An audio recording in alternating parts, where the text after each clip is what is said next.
There are so many things that made this show and this month in DMB history far from the typical situation.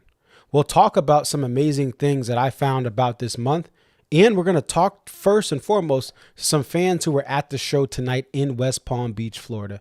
DMB post-show stream starts now.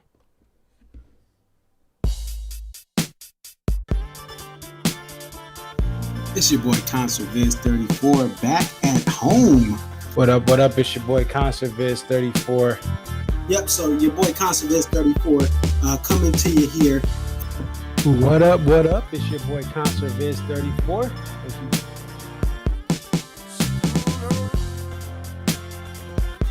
Aria. Okay, so this is Aria, and just tell us a little bit about yourself and about your love for the Dave Matthews Band.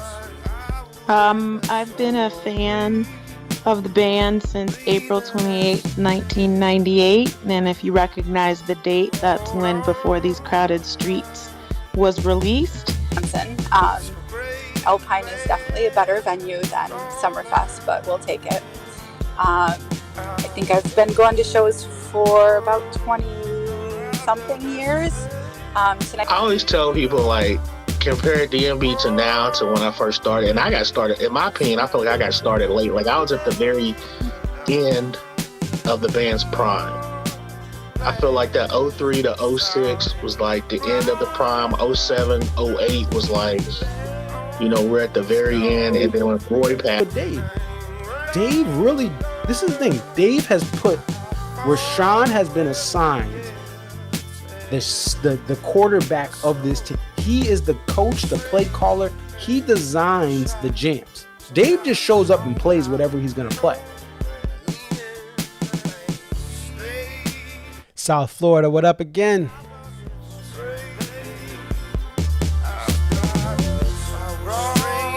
Shout out Fort Lauderdale.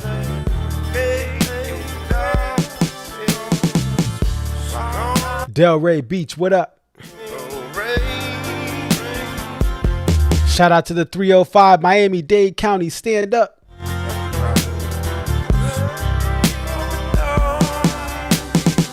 Shout out Key West.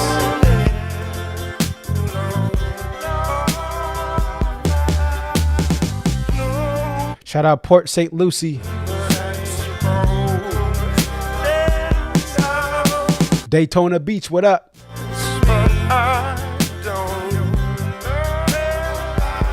West Palm Beach, what up?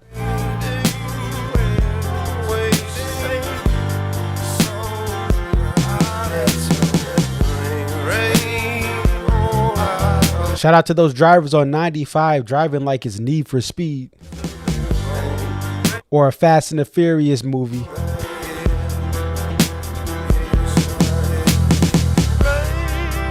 Jacksonville, what up? Orlando, what up?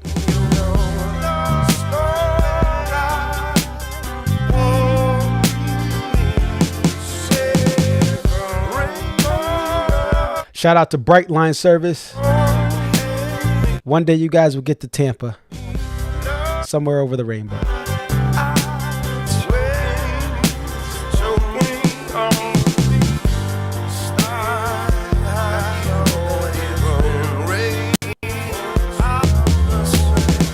Shout out to all the rich people in Palm Beach.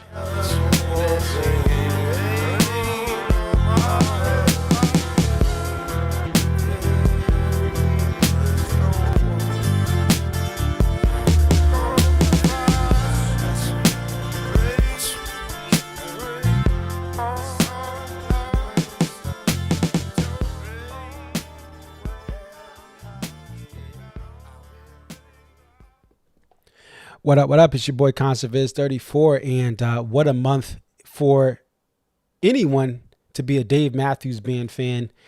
If anything, the last decade has had a lot of change, a lot of things that have gone on. But in the last couple of years, we've seen this band go above and beyond to mix things up in ways they never even did in their prime. And I'll get to some stats and data a little bit later in this show, but I do want to get some insight, get some analysis, get some reaction from people who were at this show. that experienced another night where we have guest violin, and another night where Carlos Malta guested with the band. And it's just, again, if in the era right now where ticket prices are going up, even for DMB, where many artists are struggling to sell out venues that they used to sell out just a couple years ago, Dave Matthews Band is giving fans their money's worth every day and day out. And I want to talk to Peter, who was at the show, about his experience there tonight in warm, humid, hot West Palm Beach, Florida. Peter, how you doing today? Good. Can you hear me okay? Yes, we can hear you. Awesome. It was an awesome night. And as far as the weather goes, it was the best of the 3 South Florida shows weather-wise so far. Gotcha. Well, that's great to hear. I'm one of those people who only goes to South Florida from January to March. I stopped going. I get that. Years ago, and I've been in May and in August, and after that I was like, never again. Sorry, family down there. I'm only coming January to March. So Yeah, I've been here, 30 years or more, and every summer I said I'm moving. But it was a fantastic show. I mean, when they opened with Typical Situation, I was actually kind of hoping for it and kind of expecting it because they didn't play it. right. The first 2 nights. So, but when they opened with it, I was like, I think this show's going to be off the hook. And it didn't disappoint me or any of my people. I brought a lot of first-time Dave Matthews Band concert goers with me. Nice. And I think we have we have a new following.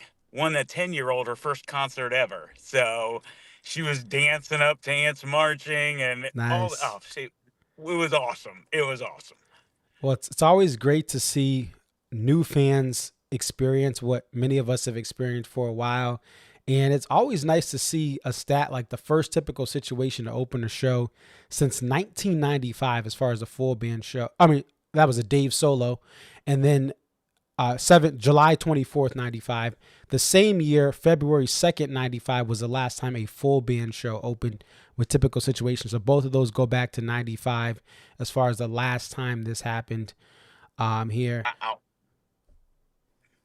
And see, that was so the One Sweet World with the full opener last night, the full intro. Yeah. When you started talking about it, I was like, that's exactly how I felt when he started playing it. I was like, not only am I lucky that I get to hear like One Sweet World tonight because I had never heard it live, I got to hear the whole. It's just been. It was like this whole weekend was I'm sorry we missed you last year. Yeah, That's what it felt like. Honestly, I think any person would take a year off from their home venue if the band comes back like this. Texas, same thing. The band came back to Texas with the same sort of vengeance, and then even Charlotte, they've had some festival, but they really didn't have a amphitheater show for a couple of years, and they came back with a violin player. Let's talk about Jake Rennick Simpson next. What was it like to hear violin with this band again for this entire weekend? Not just one show, but both shows to have Jake here. It was incredible because you knew he was only going to play a few, he wasn't going to play the whole show. So you're like, what songs is he going to play on? What, if you were Dave and you were writing up the set list, what would you want to feature the violin on it? And so I'm thinking night 2, he's gonna close with Ants Marching. That's what I was telling. I go, no, he's gonna play it. He's gonna play it. And when he played it, everybody jumped up, and because I told him, even like diehard fans, when they, they'll say, oh yeah, I like Ants Marching, but it's not my favorite. I'll listen to something else. But then when it comes on, they jump up and they're dancing just like everybody else. It was just awesome. It was really great.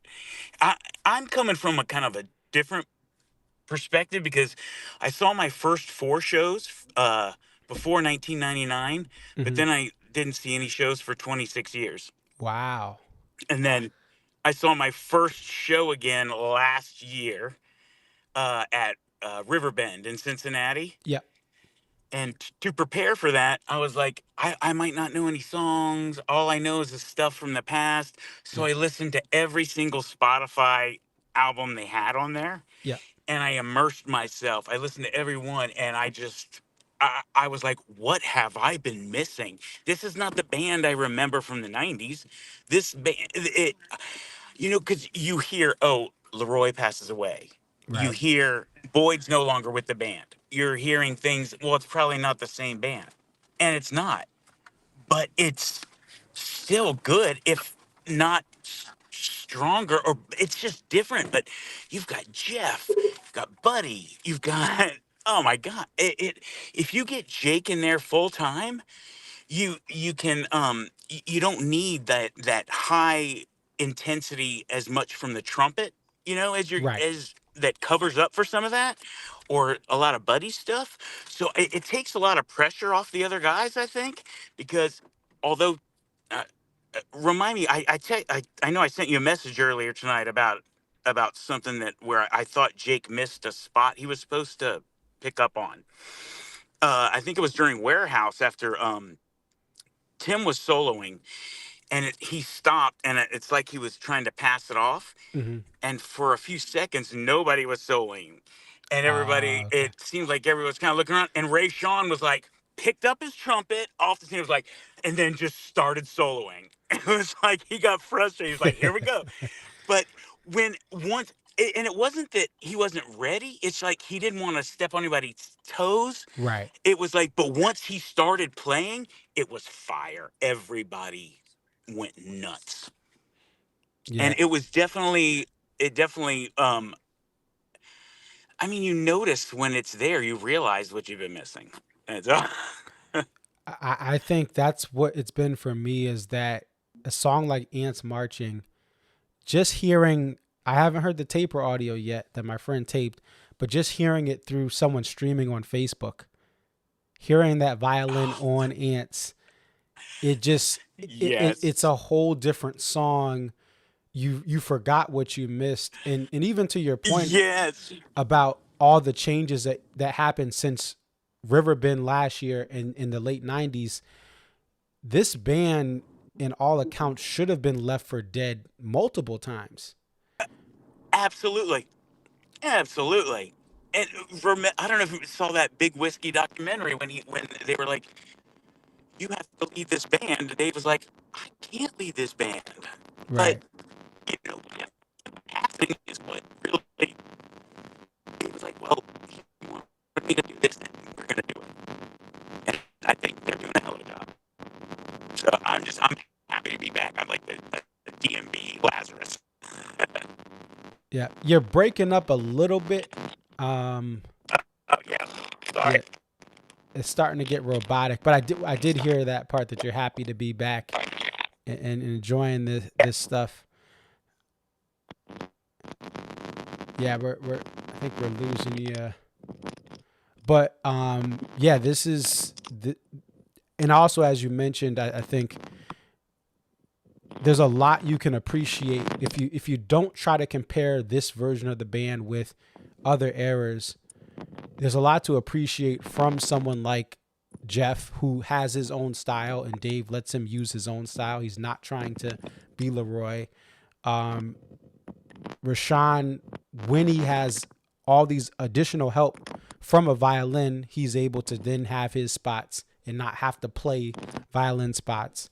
And Buddy and Stefan, and when there's more of a collective with that violin being added, everyone else kind of has less pressure to try to fill in this void that people, while you were gone, I'll tell you, people have been complaining both at shows and outside of shows. Even though you're at a show, you love the band, but people are in the middle of shows like, oh, I wish I missed violin. And I get it. But there's a lot of pressure for the band, because all their comments have been before Jake came, we need a permanent violin. Like someone will post good morning, like Jeff will say good morning, and someone will comment, when's the violin coming back to DMB? So it is it's been a long decade. I feel blessed. I mean, I feel blessed to have gotten to see him. I was hoping that he wasn't going to have another engagement, lot of chatter, on Ants Marching, that he didn't have another engagement that weekend. Yeah. So it was possible. And so I was stoked. I mean, I don't want to get excited and think like this is what it's going to be from now on, but it's nice. It's nice when you get it. And to have him and Carlos Malta at the same time, Yeah. blowing on Ants Marching. And Jeff, I love Jeff. Jeff is so amazing. Okay, I'm gushing. You can cut me off anytime, man.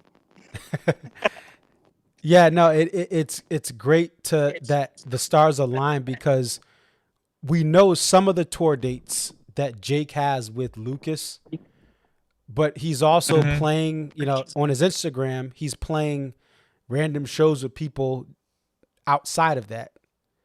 And so it's hard to really fully know. You can kind of make guesses. Like Austin was kind of like, yes, he was literally just there.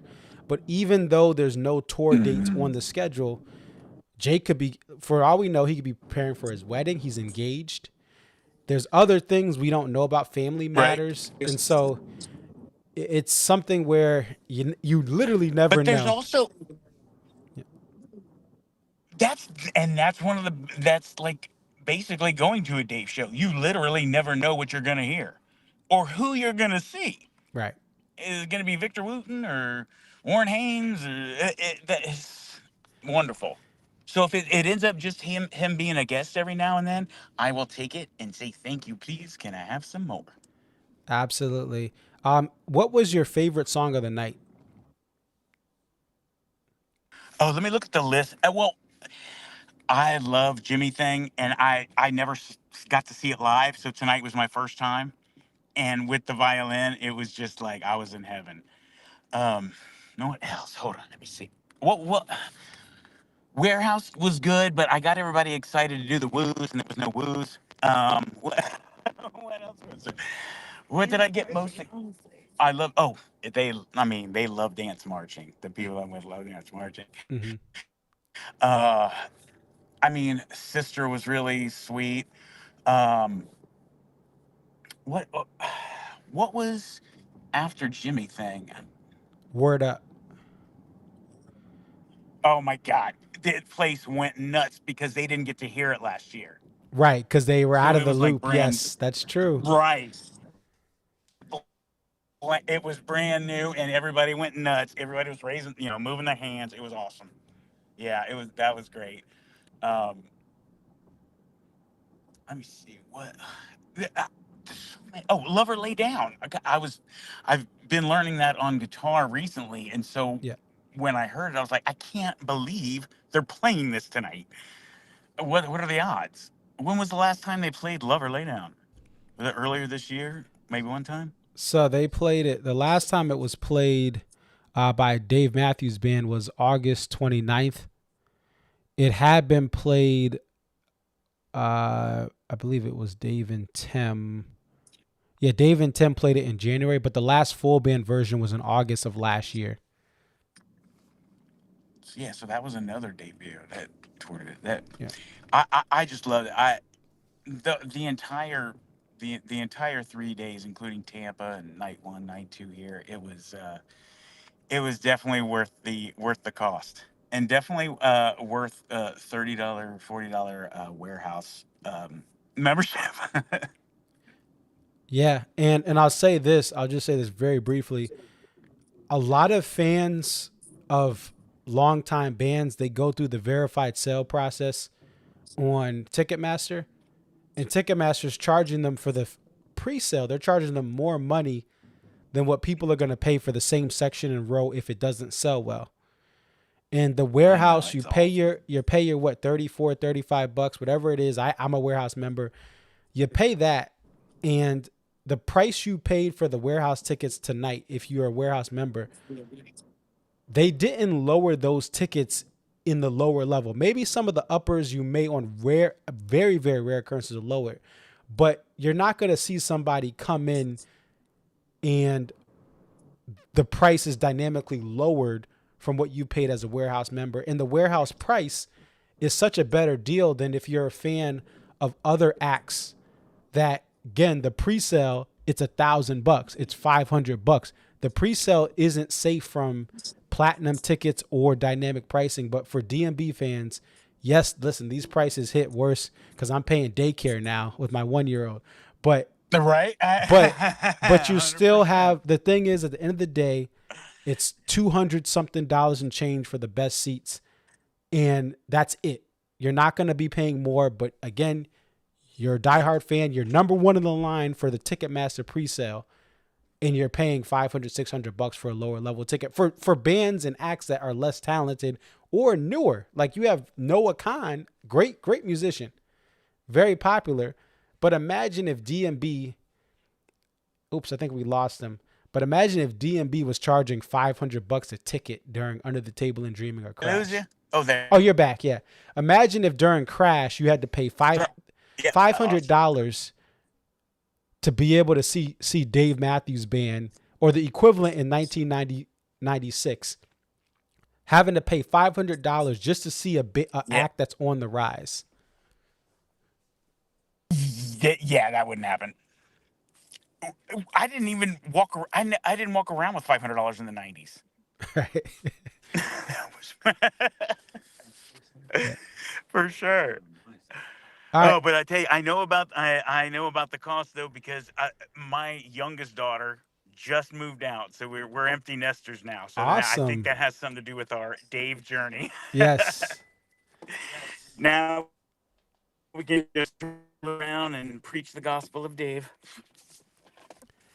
Yes, I remember my parents, when my youngest brother moved out and they're going on extra vacations. That does help. Any final thoughts about this show, this crowd, this weekend at West Palm Beach? I think the iTHINK Amphitheatre was way better prepared for all the Dave fans than Mid Florida was. Mm-hmm. But as far as the band goes, I have nothing but good things to say. But I think I'm a little biased. It was a great vibes all around. Awesome. And thanks for letting me call in too. Yeah. Thank you for calling in, Peter. And I love your story of being with this band in the 90s when they were just rising up the charts and selling out larger and larger venues, and then coming back to this band, decades later. The kids are out. You've taught them how to fly, and you're finding so many great things about this band you love in this current era with a lot of change. That's a great story, and I think it's a testament to if any of the band members are watching, it's a testament to how great this band has been able to adjust to all of the losses, all of the changes, all of the challenges to get to where they are in 2026. 100%. Right? Amen. Well, it's been a pleasure, Marcus. Likewise. I hope I get to talk to you again, because I'm going to try and I think now I'm going to have to look at outside of Florida shows. Well, I'll tell you, I'll give you a couple pieces of advice. The first is, if you can get to Deer Creek and you can sit on the lawn, it is the best lawn that you'll ever sit on. I know you went to was it Riverbend right there? But if you can get to Deer Creek and find a hotel, you can, even if it's 30 minutes from the venue, you can find good deals. That's the best lawn that's left as far as the sound and the views. And then you also have people, it is, Camden's a unique experience, but it is one again where you can get some last minute deals. It's a 2-night stand.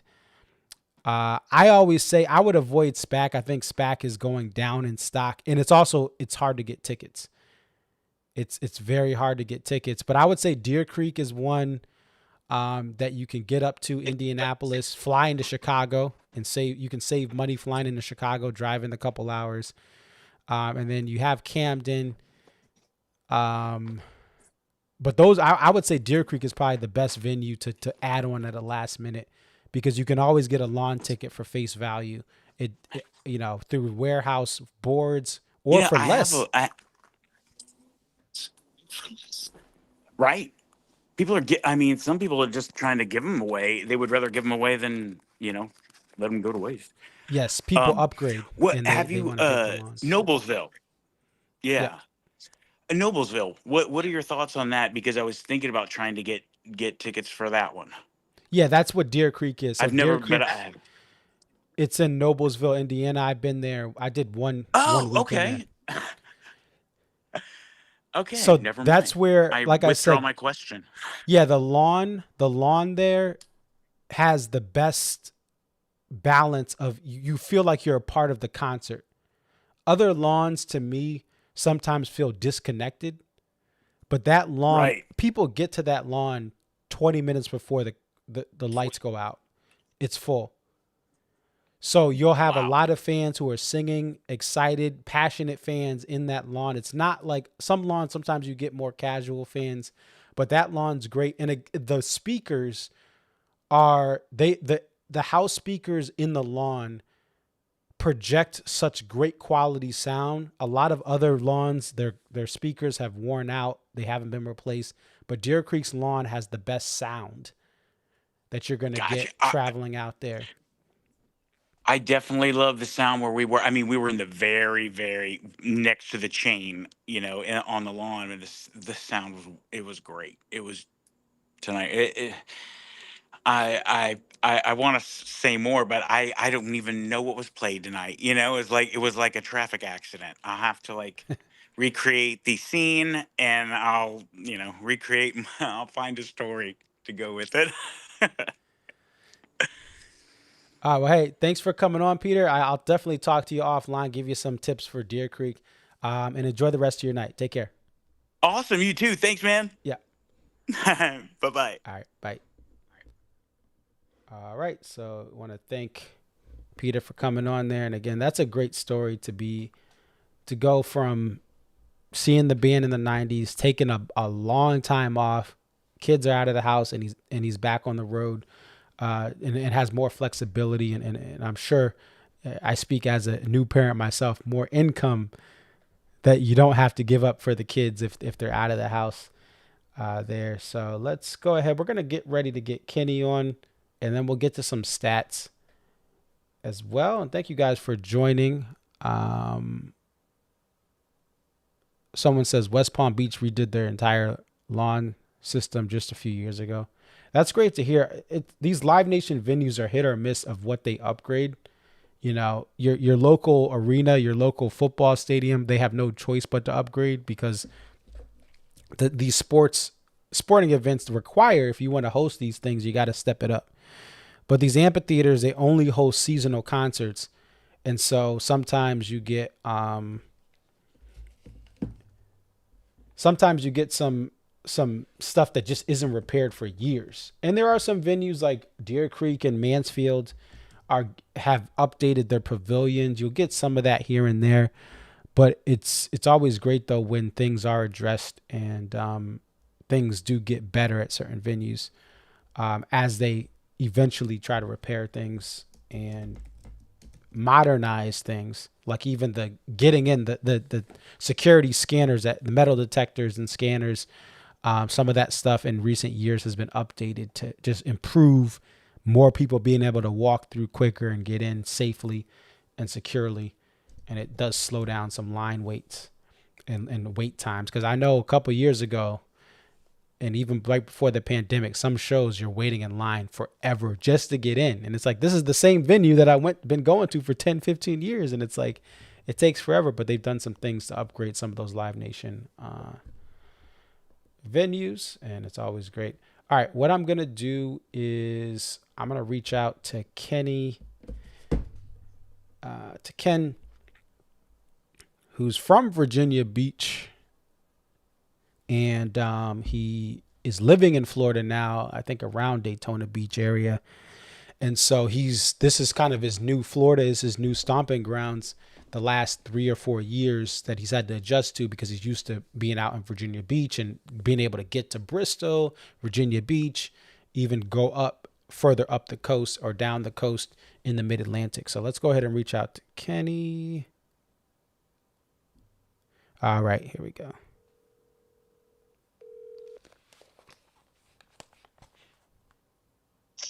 Hello. Hey, Kenny, how's it going? What's up, my friend? Just coming down from the evening from the high I'm on. It was a heck of an experience last Just, couple of days. just when you think they can't keep the momentum going, they open with Typical Situation. First time since '95 that's happened. February of '95. I want to get your reaction here. What was the crowd like tonight, as far as their energy, their enthusiasm, and where were you sitting? Just to give us context. Yeah, that's a lot of context there because last night I had a section all the way up front. I was much closer, but tonight I went ahead and did lawn. I actually hooked up with a DMB friend of mine I met a few years back, a big fan. So we actually met in the lawn at West Palm and kind of reconnected and watched the show together. And it was actually a good move because I feel like it wasn't nearly as humid and muggy this evening as last night. I mean, last night I was a sweat and I was dripping buckets all night in the seats because everybody's packed and crammed together. The circulation's not as good underneath the canopy as it is out in the lawn. So there's a lot better breeze and probably a lot better experience too. I just felt a lot better tonight than last night. It was just so muggy and hot. Probably as hot as, well, I don't think there's anything ever is going to be as hot as that Virginia Beach show in 2022. That's probably still the hottest of all time, but this is right up there, Yeah, well, see, you just started going to Florida shows. I'm sure my friends who went to those August and late July West Palm Beach 2-night stands would argue that. But alas, well, that's another discussion for another day. What was the loudest crowd pop? So we have Typical. I'm just going to go through the songs here. We have Typical Situation, Why I Am, American Baby, Grace, Raven, Recently, Fool in the Rain, Lover Lay Down, What Would You Say, Walk Around the Moon, Kit Kat Jam, Mercy, Broken Things, Warehouse, Jimmy Thing, Word Up, Pig, Last Stop, Sister, Ants. What was the loudest crowd pop or roar when one of these songs started? Yeah. And by the way, I feel like tonight was a much more mellow set in some ways. I mean, definitely some of the slower songs, but just an unbelievably diverse night. I mean, just had a bunch of different things come out of all different areas, but probably the off the unearned table, what would you say? And even Warehouse too, I think they would, but actually besides those two, I think Word Up got a massive applause, just like your previous guy told. So I would say, definitely What Would You Say and Warehouse, in my opinion, from where I was in the middle of the lawn, and I got a lot better feel for just the overall crowd and attendance. And I feel like last night had a maybe more people to it, which is kind of weird because when we get a bigger show Saturday, maybe I'm wrong, but I mean, either way, it was packed both nights. But I feel like there was a lot more space on the lawn tonight than there was last night. And I did walk through the lawn last night too. So. Okay, interesting. Yeah. And sometimes it can also feel like the Friday night getting in with the rush hour and with an accident last night. Sometimes even so, getting into these venues on Fridays can be more of a task there. What was your personal favorite song of the night?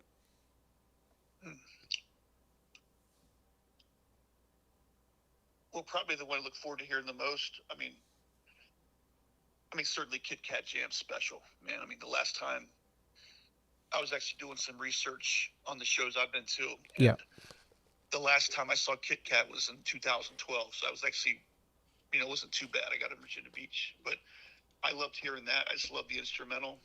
Yeah. And as far as the other one, I thought Raven was awesome too. I mean, it's funny because I got Raven 3 years ago. Night 2, they played Raven at West Palm. So yeah, I definitely was spoiled with that, man. Just a crazy selection, just a diverse blend of songs he put together tonight. But going back to the opener, the Typical, to me, kind of an odd opener. I mean, I love the song. Don't get me wrong. I feel like you live like 3 different lives during that song, but it's just it's not the kind of upbeat, fast-paced song you're accustomed to getting to start the show off. You would think more like a YM would have opened the show to made more sense. But I mean, anytime you get Typical, it's a great night, and I guess that's why it hasn't been an opener for 30 years because he probably wants to go with something maybe a little more fast-paced. Yeah, no, definitely, and especially I think when you're looking at this era of, you got amphitheaters full of fans who are now been with the band for 30 years. They want to relive those glory days of the 90s. So having a high energy, like a What Would You Say, or having something like Ants open a show is going to get that energy of an aging fan base versus a typical situation, maybe a rarer thing just because it's not going to engage the crowd right away. And so that's my thought process there on why, why that's not common. I also think, by the way, and I'll just bring this up for people at home, Cry Freedom has gotten 2 plays since the pandemic in West Palm Beach. Raven has gotten 2 plays since the pandemic in West Palm Beach. So there's definitely some of these deeper cuts. The Raven last time was a 1 of 1 for that tour. It only was played at West Palm Beach. It went in hid for the rest of the tour. So it is, these are some things that you get at West Palm Beach if you're not familiar with the venue, or maybe this is just a venue that you don't always, maybe you're not in this region of the country. There's a lot of special things that come out here for this specific venue, even though, yes, there are other venues that may get more of a louder buzz online, per se, like a Deer Creek, an Alpine, or a SPAC. This is still one of these venues that you got to put some respect on its name. So, Marcus, I had a question, but so the Memphis show, yeah, do they consider that part of this tour? Like, is that considered the first show of the tour? Or is that something that, like an exhibition show, if it was sports? Right, that's a good question. So the way that the band advertised on their social media, the Memphis show does not count as part of the summer tour per se. Like, well, like the summer, they have it on, I believe, the t-shirt, but the way that that the Almanac is kind of compiling this is that the tour starts at the Woodlands. Oh, okay. Yeah, it's the Almanac too, and I saw that. But how about 7 tour debuts, 9 shows in? That's pretty impressive too. Yes. Usually those first couple shows, and then you have the weekend after that, you'll get some things trickling out. But yes, 7 tour debuts for a night 2 to close out the May touring for this band. That's definitely something that is special for a show like tonight. And that's a good point as far as something you can be proud of if you were at this show. Here. He was just feeding us goodies all night long, man. Just everywhere you came, like, what's coming next? A lot of good stuff, and I feel like he's rewarding the devoted, the people that show up and want to hear the deep cuts. I feel like his ears are listening in that direction where maybe in the past, maybe not so much, but I feel like he's just going all out and giving the diehard fans a lot of great stuff. I mean, obviously I'd love to hear the Stone that did come out this weekend. It's always a great show when the Stones play. It's one of my top 3 favorites, but I was honestly looking forward to maybe hearing Hello Again, or something like that, or even Sugar Will or something like that. But hey, you definitely can't complain with this 40 songs we had, or maybe not quite 40 because a couple songs short, but we got a lot of great variety and off all the albums this 2-night stand, so really can't ask for more. Yeah, I'll say though, one thing that makes shows, in my opinion, one of the best things they've done is they've reduced Big Whiskey.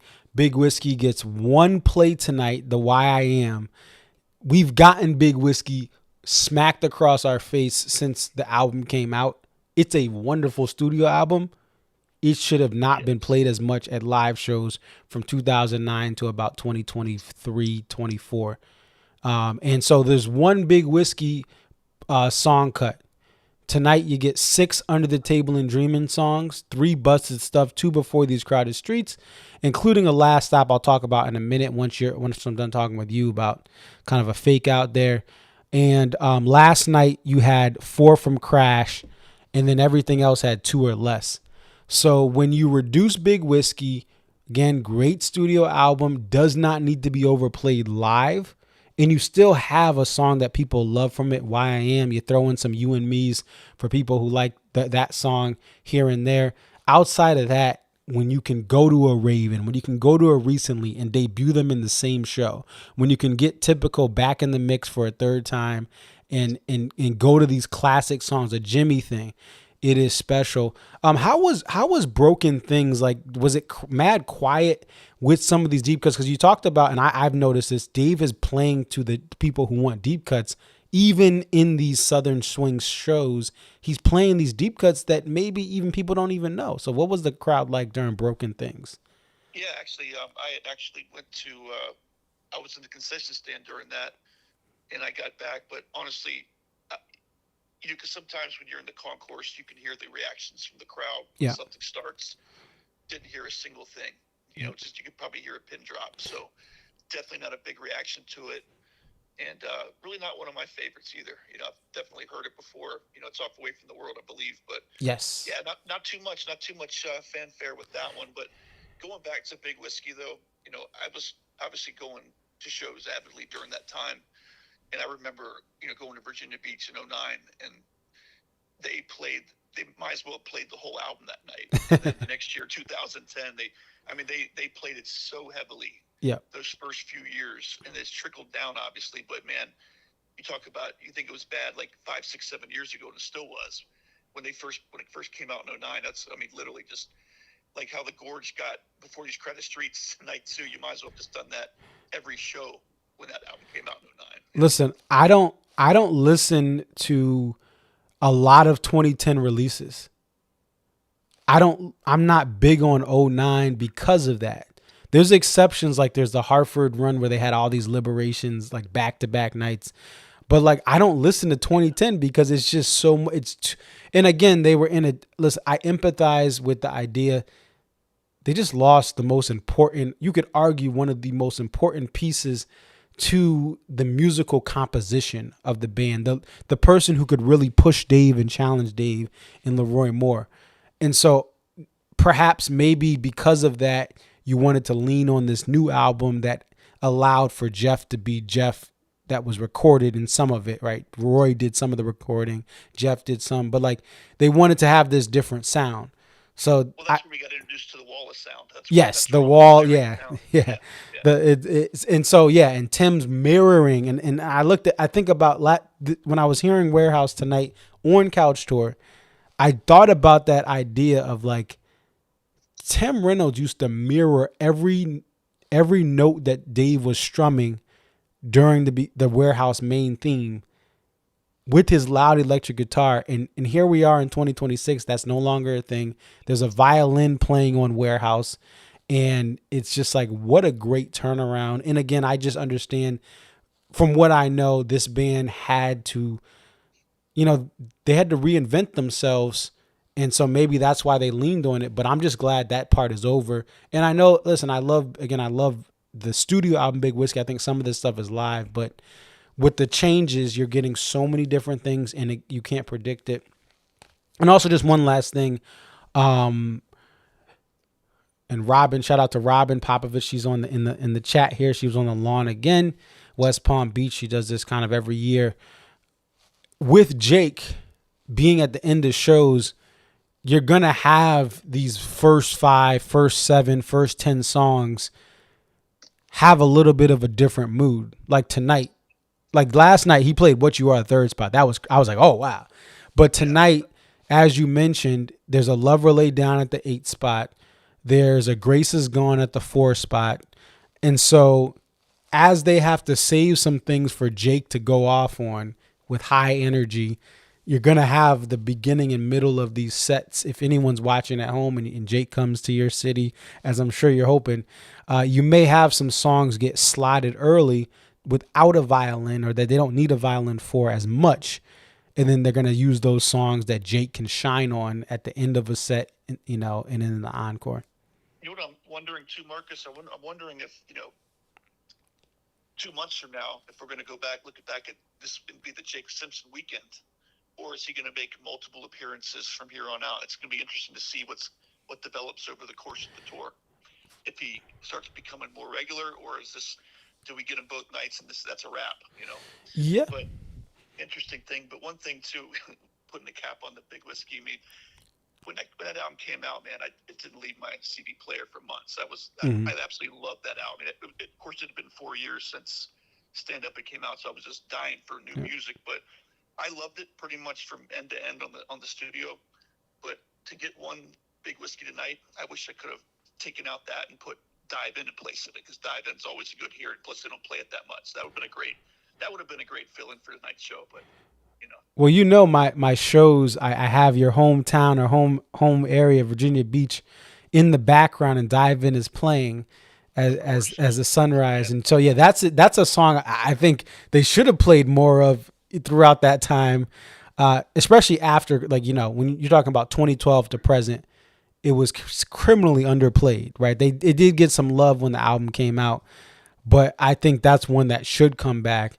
And so a couple years ago for a few songs, like maybe 2 years ago, it came back. Yeah, it's been back. I got it at Mohegan in 2021, I think it was, night one, or one of those Mohegan Run shows, and then it has come back a little bit, but it's still underplayed. But yeah, I agree though. The Big Whiskey. I mean, I remember driving to work. Now this is a couple years after it came out, but Big Whiskey was in, like, I used to listen to that album while I was commuting to work, because it's a great studio album. But I think live, a lot of those songs, when you have too many of them in the same set, it's like, hey, what happened to that? You remember that sound that made you famous? I totally agree. So, but I think great album.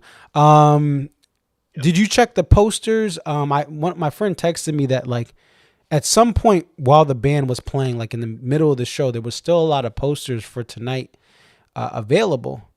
And so I didn't know if you checked the posters. I did tonight. I was leaving the show, and I did leave because I had a long day. And I actually walked out in the middle of Ants Marching because I had a deep parking space way in the back. So I wanted to get a head start. Yeah. Beat this madness, right? But yeah, they had plenty of posters available as I was walking out for the weekend and tonight's show. I said plenty of shows, posters left. So yeah, definitely did not sell out. Gotcha. And I was I can't remember who said this. Someone said this somewhere. I was in a couple of group chats during the show, but I think one of the things is people are tight for money. That may have, I'm going to, like, in 2021, the band comes back. I'm going to buy every poster because I don't know when, you never know when the pandemic is going to happen. B, I think a lot of people, like, and myself included, there's no more room to have posters. Now, some people, you have a Superman cave that you can add posters to. But for some of us who, like me, you don't want to just have your whole house like be Dave Matthews Band posters. You'll put them in a certain areas. But, like, I think the other thing is we've had so many Under the Ocean, Under the Sea posters. I think this is a great poster. Mazza, this is to me probably the best Mazza I've seen in the last 5-6 years, as far as posters. But I think you only can put so many posters up. Well, let me ask you, are you a poster guy? Did you always get them from the first time you went to Dave all the way through? Because remember I told you if I would have done that myself, I would have a wall full. I mean, I've been going since, this is actually my 30th year. I started in 96. I know they didn't start doing posters until early 2000s, but man, if I could just have started collecting back then, I'd have a mint there. But did you always have posters from day one? No, 2014 I think was my first poster. That was a couple years from my first show, and I started listening in 2005. So, but posters, it was a couple years after my first show that I 2012ish. Yeah, so 2012 to 2014, but I didn't even start going heavy into posters until about right before the pandemic. As far as, like, started in a great year. 2012 was a great tour in my opinion, man. Great tour. And I started the weekend that things actually picked up. Yeah. Where they had a Stone opener at my first show. The next show had a beach ball, had a Halloween with a broken string. I started literally the weekend of my first show. That 2012 tour took a turn for the better there. Let's see. We went over the set. Any other shows you're heading to this year? Well, Marcus, as you mentioned, the economy and money, so very likely not. I mean, unless things change, I really would like to get back to Virginia Beach next weekend, a week from tonight, but not going to happen. I spent a good amount. I mean, everything costs a lot, man. Just gas coming down here. Yeah. The lodging, I got 2 nights. I didn't want to go back tonight. It's much easier when you have a 2-night stand and you have 2 nights, the Friday, Saturday, and I have to leave after a long 2 days. I get to sleep in and leave tomorrow and head back and just get ready for the week and do it all over again. But man, it was just a great weekend. It's exactly what I needed. I've been going through a phase. It's been a grind lately, and it was just great to come and get my therapy. When I go to these shows, it's just I get to zone out and just forget about all the issues in life and all the challenges, just to enjoy the music I love. And I really, besides maybe going to Atlanta Braves game, this is right there. Braves and DMB is probably my 2 things that I'd rather do than anything. So. Yeah, and it's definitely tough, and there's a lot of fans that are going back. They only can get into the lawn. They used to be seat people, upper pavilion, get into the pavilion so you could feel closer to the action. A lot of those people are having just to go to the lawn, and you have people like me that are just starting a family, and I can't. There's no gorge isn't happening. We need to get a new house with some more room, and I can't do those trips. Now I can do local, living in Connecticut, there's a lot of driving options, and that's all I'm doing. I'm not taking a single flight.